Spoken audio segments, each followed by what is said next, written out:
for the groups, and the other, the other 17 groups or whatever, you didn't see those kind of long interchanges, whether or not they just used the chat tool or the different kinds of tools that facilitate that kind of interaction, or they just chose not to use them, because it was too hard, or they went face-to-face instead. So I could see that, and particularly when it comes to Group D, that maybe Group D is a little bit more further analysis in terms of grain sizes and how they're being measured. But by and large, you don't see those types of messages so much in the vast majority of the groups. So one way to represent the data would just, instead of a frequency, is yes or no, did they ever?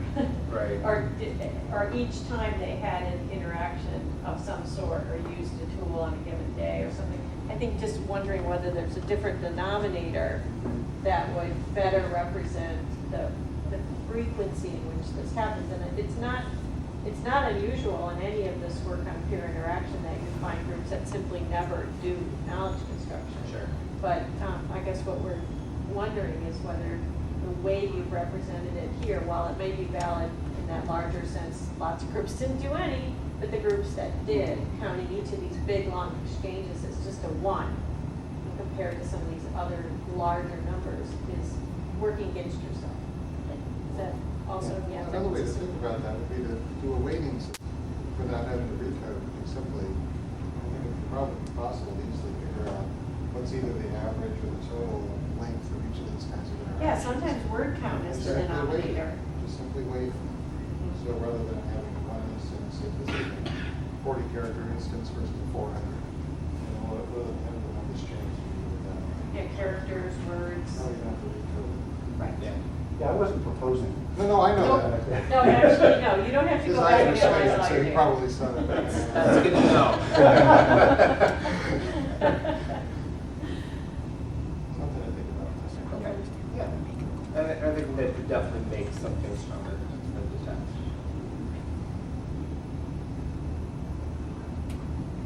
One other analysis related question, shifting topics now, relates to the analysis you did on page 80.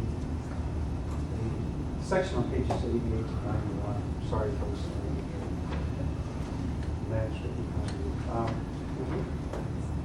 Where you're looking at sort of a broad question of whether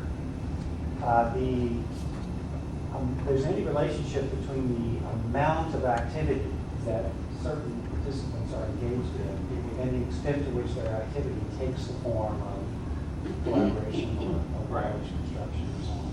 And to answer that kind of question, you first determine who are the most active presences, if you will, on the system within each group. Then you look to see whether there's any relationship of who they are to the frequency, or to the raw number of collaborative messages. Yes. Right? So you've got a situation where you're doing an analysis where you use percentages of messages on the one hand and raw numbers of messages on the other hand. Right. What was your thinking in doing that instead of rather than comparing percents to percents, so raw numbers? I actually ran it both ways, and try to see whether their actual number of events. I'm trying to look.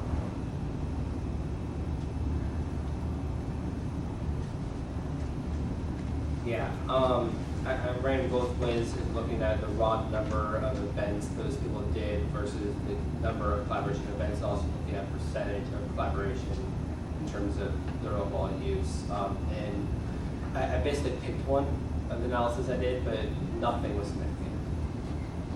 So maybe just another sentence in there saying, I also ran this the other way, and also wasn't significant.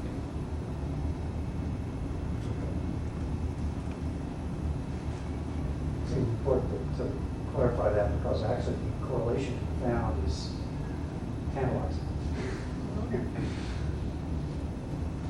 So if some other way of looking at it maybe even more tantalizing.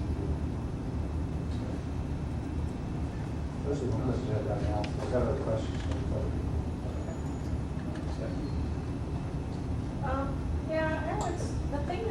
I was struggling with in the analysis was when you did and then didn't include the site login. So like on table 16, on page 73, and some other places, you count as an event a login and log out. But it's not a tool. So even in the table, it says for each LMS tool, but the login and log out isn't a tool. I think it's a valuable piece of data because we know that people go to the site and don't do anything other than look, like is there a new announcement on the homepage or something like that. So I think it should be included in, but I'm not sure it belongs in the total when you're talking about tool use. Yeah, I agree with that. Right, and you do take it out later. In fact, in the analysis that Addison was just talking about, on comparing the use of content sharing and interactive tools, you note parenthetically, after removing site login and log out and site maintenance events. Right. So you have some recognition later that, that this activity is sort of a different sort. Mhm. But to include it here in the percent, and these titles in terms of total number of events and breakdown of event types and percentages and stuff, I don't think it belongs there. Okay. Unless you have unless you want to argue with me about that, which you're welcome to do. I mean, I think, kind of drawing from the comment you made, it is very difficult in the way the system is designed to know how often someone just pokes their head in Right. and sees if there's something new, if there's not something new. And particularly, in table 16, which is kind of one of the first introductions to what really happened on the sites. I wanted to include that just so people can get a sense of what is happening within these sites. And then as I get further into the analysis, particularly of why I didn't see certain different types of activity and why, the difference between basic interaction, collaboration, knowledge construction, then those events didn't quite seem to be as valuable, particularly when I'm looking at collaboration and those things, because those are more happening in the interactive tools. So it doesn't, the site log doesn't come in as strong. But I think the reason I stuck it in table 16, and maybe it needs a different header than tool or something, or it needs a little asterisk or something, but I wanted to at least signal to the reader, like, where is that big chunk of data? Because when you add up the numbers, there's 40% missing. So it's So I like, think where- Stephanie's point is maybe that Yeah. the 40% should have been left out altogether. Yeah, Okay. Use Yeah. a different denominator. Right. yeah, because it's telling you it's telling you frequency of use more than it's telling you what they did when they went there. And so I agree that it's an important piece of data, and particularly when you spread it out over the timeline like you do. And then when you're thinking about who logs in the most and people who never log in, that kind of thing, I think it's revealing about how much they're using the system to at least coordinate activity, if not collaborate. But I'm not sure it belongs to the denominator when you're trying to figure out what tools are they using once they get there. Okay. And then the other question I had was about how you're feeling about this issue of synchronous versus asynchronous conversation. You don't use those terms very much, but most of the knowledge construction message units were in the chat, which is synchronous. And then, but there's a little bit of confusion when you talk about the discussion.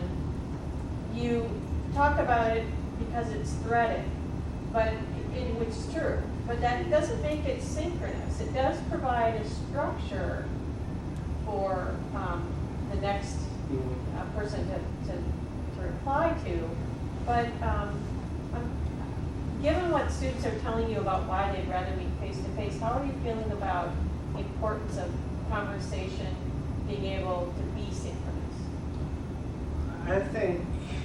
I think, especially when you look at groups like Group D, where a substantial proportion of their activity was synchronous, I think that's important. About it's kind of 50-50 thing, because you also can't discount tools like discussion, where they are threaded. So there is evidence of at least some knowledge construction going on in there. Students are finding each other's threads. In the same token, the way the students use the announcements tool is somewhat foreign when you think about announcements, because when you think about